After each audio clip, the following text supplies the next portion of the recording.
Hello, everyone, and thank you for joining us for this, the fourth installment of our Holy Week mini-series, also known as Black Saturday. And sometimes it's called Good Saturday or Holy Saturday, but I think the most interesting name is Black Saturday, and that's because it's traditionally a day associated with pain, with despair, and hopelessness. And I know that's an incredible trailer for a video, but please stay with me. I promise it'll be worth it. And if you're anything like me, I know the temptation is to think despair on a Saturday. I mean, living for the weekend, how can that be a day of despair? But you have to remember where the disciples are at this point and see it from their perspective.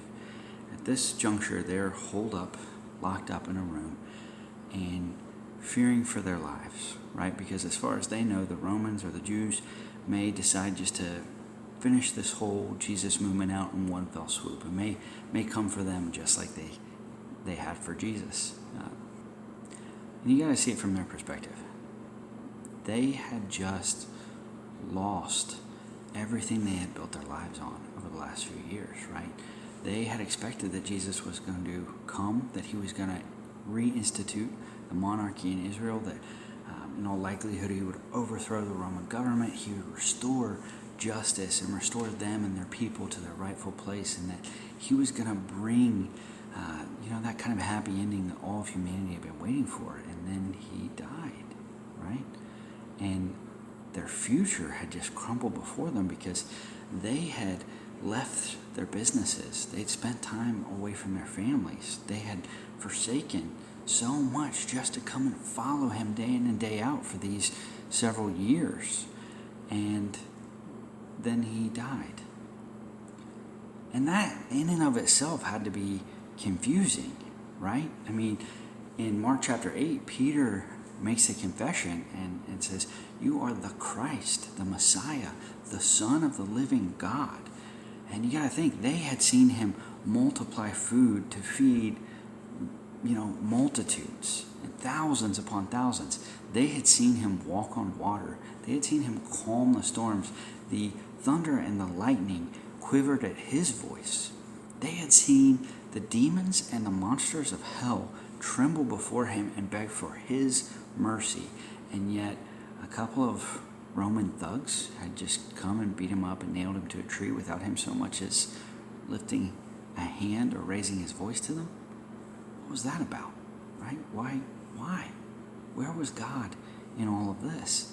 And it had to feel like, at least for those who were there to hear him, that Jesus' statement on the cross, my God, why have you forsaken me?"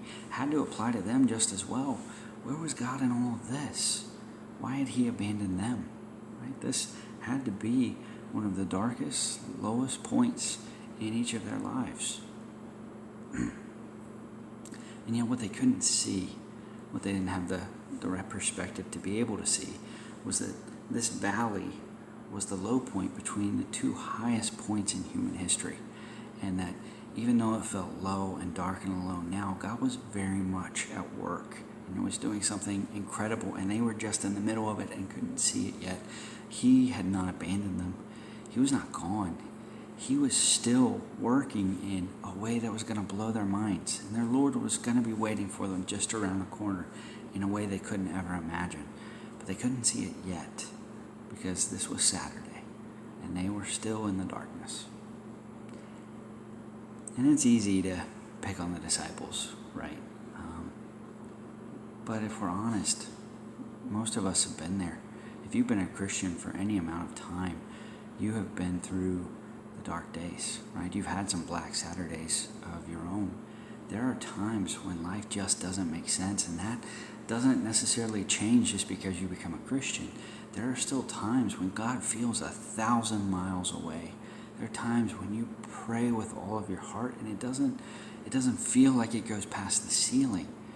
There are times when you just feel so completely, utterly alone, where just like these disciples, you're in the middle of a valley and you can't possibly see how God could do anything with this or be at work. And now in the time of coronavirus, this maybe is more than ever. You have folks who are being laid off, who are losing their jobs, folks who are just trying to keep their businesses open, trying to hold on to their homes, You got folks who are worried about their health or the health of the people nearest and dearest to them, and they're in some dark places. But we got to remember that just like the disciples, we're probably right in the middle of a valley between 2 points of what God is doing, and that He is still every bit as present as He has been on those mountaintops, and that He will show up. And this season may take a while. It may last more than one Saturday. It may last for a season of our life, but He will show up, and He is still there, and He is still present.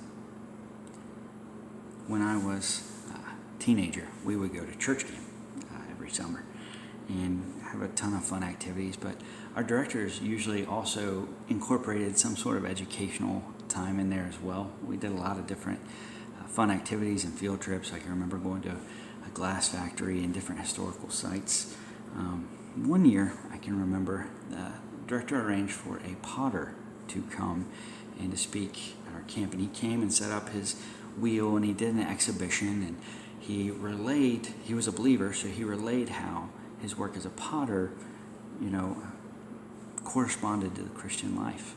And he was an eccentric individual, I remember that, but a lot of what he said resonated with me and has stuck with me over 20 years now. And I can remember particularly in this one area, as he was molding this kind of thing that looked like a bowl or a vase or something, I can remember to get it moving and going and to be able to shape it into what he wanted it to be, he added a ton of water to it, right? Just a lot of water, and that water made it so supple, it made it so flexible and malleable, and he could just mold it and shape it and turn it into anything that he wanted. And as it was on the wheel, it just responded to his touch so easily, right?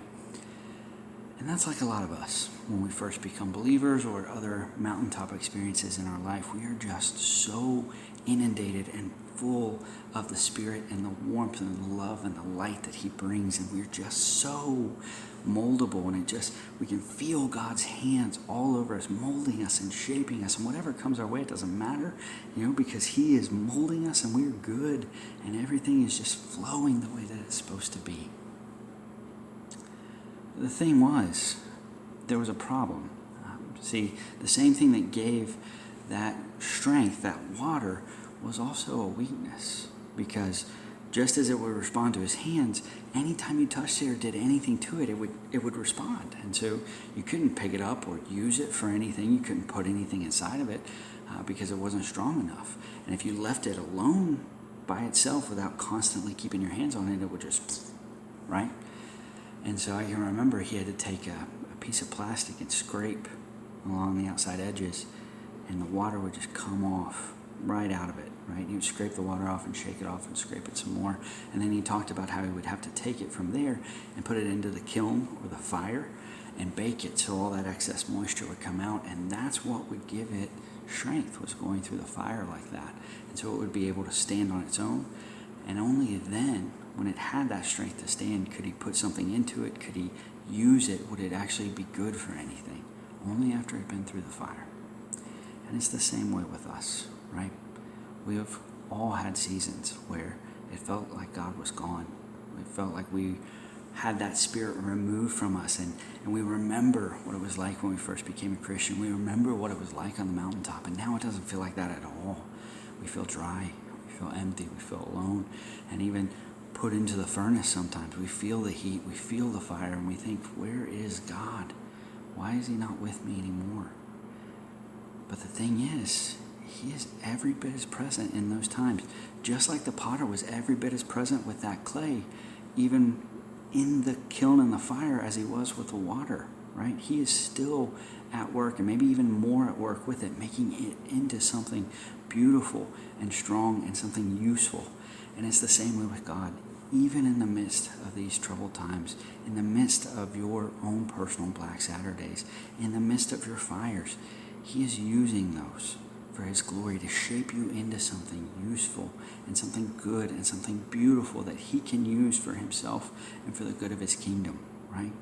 You've just got to trust Him. You've just got to hang in there and continue to have faith, even when the Saturday is black, even when it's dark, even when you're in the valley, even when the water's being removed, even when you're in the kiln and the fire. That's when faith matters most. that's when you have to trust Him. And above all, that's when you have to remember Sunday's coming.